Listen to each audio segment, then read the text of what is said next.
Salam, hər vaxtınız xeyir. Alqoritmlər mövzusundan belə bir sual nümunəsi var. Bu sual nümunəsinin izahını verməyə çalışacağam. Deməli, bizə x-in ən sondakı qiyməti lazımdır. Baxaq görə x-in ən sonuncu qiyməti nəyə bərabər olar? Alqoritmimizə y-in 3 qiymətlə başlayırıq. Daha sonra x bərabər olur, y-in qiyməti üzərinə gəlinsin 5. Y-in qiyməti nə idi? 3 idi. Yəni 3 üzərinə gəlinsin 5 bərabərdir 8-ə. Sonra x yenə öz qiymətini dəyişir. X bərabər olur. X bölünsün 2. X-in qiyməti nə idi? 8 idi. Yəni 8 bölünsün 2. Bərabərdir 4 almış olarıq. X yenə öz qiymətini dəyişir. Yəni artıq yeni x yaranır. X bərabər olur.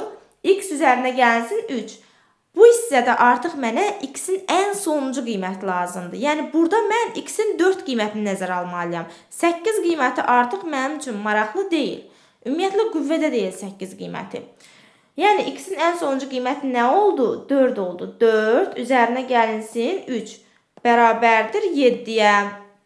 Və ən sonda x-in qiyməti bərabər olur. X üzərinə gəlinsin 8. Yenə x-in ən sonuncu aktiv qiyməti hansıdır? 7-dir. Yəni 7 üzərinə gəlinsin 8 bərabərdir 15. Deməli, x-in ən sonuncu qiyməti 15 olmuş oldu.